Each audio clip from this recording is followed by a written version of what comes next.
Good morning, students. In today's lecture, we will discuss conditions of equilibrium. So, we are to find the necessary condition that must be satisfied by a given distribution of force so that it may be capable of maintaining a fluid in equilibrium. So let us take a point P having the coordinates x, y and z in the fluid. P is the pressure at the point P.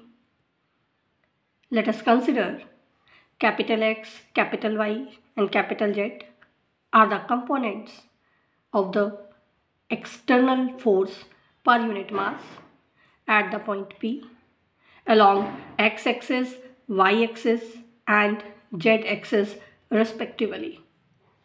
Now, the partial derivative of P with respect to x, that is given by rho into x.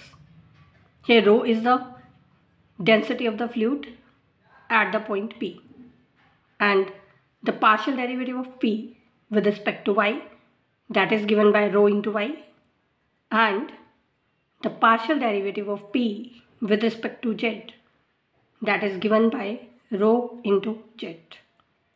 Now, because the pressure P, that is a function of x, y and z, which are independent variables, so we have the second order partial derivatives of P with respect to yz will be same as the second order partial derivative of P with respect to zy.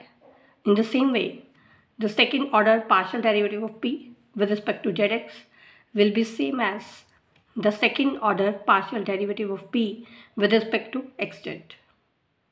And also, the second order partial derivative of P with respect to xy will be same as the second order partial derivative of P with respect to yx.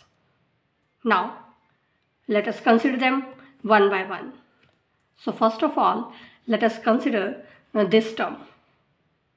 Now this can further be written as partial derivative of P with respect to z, then its partial derivative with respect to y is equal to partial derivative of curl P by curl y with respect to z. Now, partial derivative of P with respect to z, that is rho into z. Partial derivative of P with respect to y is rho into y. So we get partial derivative of rho z with respect to y is same as partial derivative of rho y with respect to z.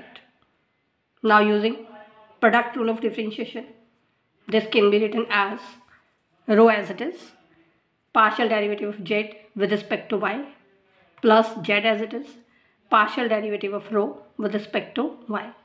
Here rho as it is, partial derivative of y with respect to z plus y as it is, partial derivative of rho with respect to z.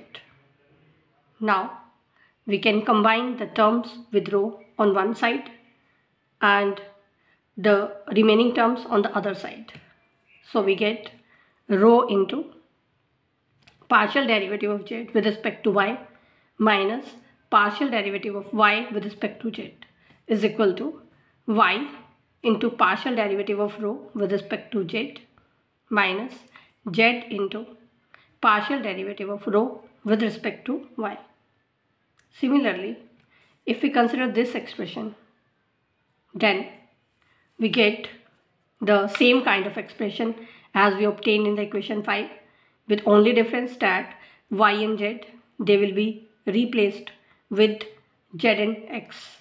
So we get rho into partial derivative of x with respect to z minus partial derivative of z with respect to x is equal to z into partial derivative of rho with respect to x minus x into partial derivative of rho with respect to z.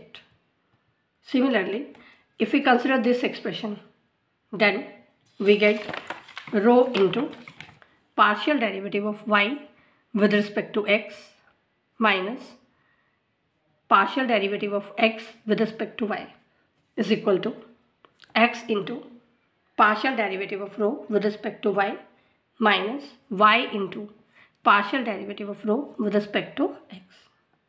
So we have obtained the three equations 5, 6 and 7.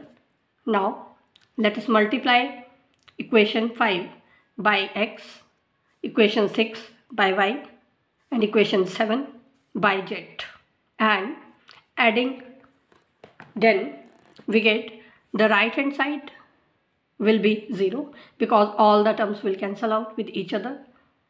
So we get the equation x into curl z by curl y minus curl y by curl z plus y into curl x by curl z minus curl z by curl x plus z into curl y by curl x minus curl x by curl y is equal to 0. Multiplying throughout by minus 1, we get x into curl y by curl z minus curl z by curl y plus y into curl z by curl x minus curl x by curl z plus z into curl x by curl y minus curl y by curl x is equal to 0. So this is the necessary condition for the fluid to be in equilibrium. Now let us discuss one of the particular case when the fluid is homogeneous. Homogeneous means which has the same composition throughout.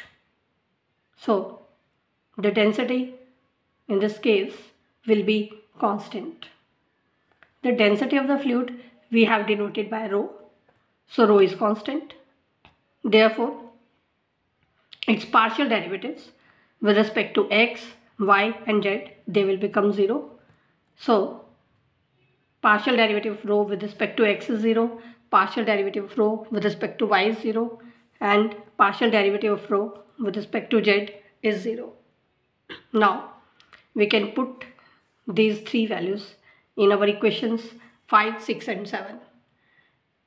If we put the values there, we get partial derivative of z with respect to y is equal to partial derivative of y with respect to z, and partial derivative of x with respect to z is equal to partial derivative of z with respect to x, and third one, partial derivative of y with respect to x is equal to partial derivative of x with respect to y.